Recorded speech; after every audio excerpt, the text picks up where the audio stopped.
RPF ഉദ്യോഗസ്ഥന്റെ ലാത്തിയടിയേറ്റ കാസർഗോഡ് നീലേശ്വരം സ്വദേശിയുടെ കാൽ മുറിച്ചു മാറ്റേണ്ടി വന്നതായി പരാതി ഉയർന്നിരിക്കുന്നു. എയർഫോഴ്സ് മുൻ ജീവനക്കാരനായ PP സുരേശനാണ് ഈ ദുരനുഭവം ഉണ്ടായിരിക്കുന്നത്. മംഗലാപുരം റെയിൽവേ സ്റ്റേഷൻ പ്ലാറ്റ്ഫോമിലെ ബെഞ്ചിൽ കിടന്നതിനാണ് RPF ഉദ്യോഗസ്ഥൻ മർദ്ദിച്ചതെന്നാണ് സുരേശന്റെ ആക്ഷേപം. ഞാൻ രാവിലെ മലബാർ റെയിൽവേ സ്റ്റേഷനിൽ ഇറങ്ങിയിട്ട് റെയിൽവേ സ്റ്റേഷനിൽ ഇറങ്ങുമ്പോൾ എനിക്ക് വയ്യാതായി. 5 മിനിറ്റ് മുന്നേ കടന്നു ഇതിനെ മയങ്ങിപ്പോയി. അത്രയും വയ്യായിരുന്നു എനിക്ക്. അപ്പൊ കുറച്ച് കഴിഞ്ഞിട്ട് അവര് തന്നെ വേണ്ടി വന്ന് പെട്ടെന്ന് ഞാൻ ഉറങ്ങായിരുന്നു. എന്റെ കാലിന് ഒരു അടി ലാത്തി ഉണ്ട്, ഇടതുകാല് അത് മുട്ടിന് താഴെ മസിലില്ലേ അവിടെ. അത് കഴിഞ്ഞിട്ട് വീണ്ടും ഒരു അടി ആ വിരലിന് ഇടതുകാലിന്റെ കാൽപാദത്തിന്. അതുകൊണ്ട് എന്റെ ആ സ്ഥലത്തിന്റെ എന്റെ ബ്ലഡ് സർക്കുലേഷൻ മൊത്തം പോയി പാരലൈസ് മാതിരിയായി. അത് ഇതില്ല, മറ്റേ സെൻസേഷൻ ഇല്ലാതെ.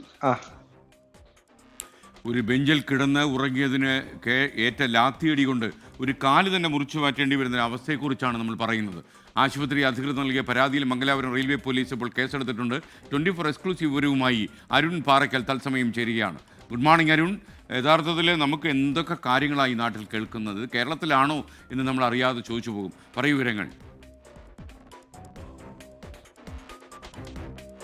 എസ്കേൻ, വെരി ഗുഡ് മോർണിംഗ്. എസ്കേൻ, ഈ കഴിഞ്ഞ 1-ാം തീയതിയാണ് ഈ സംഭവം ഉണ്ടാകുന്നത്. 1-ാം തീയതിയാണ് നീലേശ്വരം അങ്കക്കളരി സ്വദേശിയായ PV സുരേഷൻ രാവിലെ മലബാർ എക്സ്പ്രസിൽ മംഗലാപുരത്തേക്ക് പോകുന്നത്. മംഗലാപുരത്ത് എത്തിയ ശേഷം അദ്ദേഹത്തിന് ഒരു ക്ഷീണവും അതുപോലെ തന്നെ ഛർദിയുമൊക്കെ അനുഭവപ്പെട്ടു. അദ്ദേഹം ശാരീരിക അസ്വസ്ഥതകളെ തുടർന്ന് ആ പ്ലാറ്റ്ഫോമിൽ തന്നെ ഒരു ബെഞ്ചിൽ വിശ്രമിച്ചു. ആ സമയത്താണ് ഒരു RPF ഉദ്യോഗസ്ഥൻ ഈ PV സുരേഷിൻ്റെ അടുത്തെത്തുകയും അവിടെ നിന്ന് മാറണമെന്ന്, അവിടെ കിടക്കാൻ പാടില്ല എന്ന് അറിയിക്കുകയും ചെയ്തു. അപ്പോൾ PV സുരേഷൻ അദ്ദേഹത്തോട് പറഞ്ഞു, തനിക്ക് അസുഖമുണ്ട്, ശാരീരികമായ ബുദ്ധിമുട്ടുണ്ട്, ഒരു 5 മിനിറ്റിന് ശേഷം മാറാമെന്ന് പറഞ്ഞു. പക്ഷേ അത് കേൾക്കാതെ RPF ഉദ്യോഗസ്ഥൻ മർദ്ദിച്ചു എന്നാണ് ഈ സുരേഷിൻ്റെ പരാതി ഉയർന്നിരിക്കുന്നത്. ഇടത് കാലിലാണ് മർദ്ദനമേറ്റത്. ആ മർദ്ദനമേറ്റതോടുകൂടി അദ്ദേഹത്തിന് നടക്കാൻ കഴിയാതായി.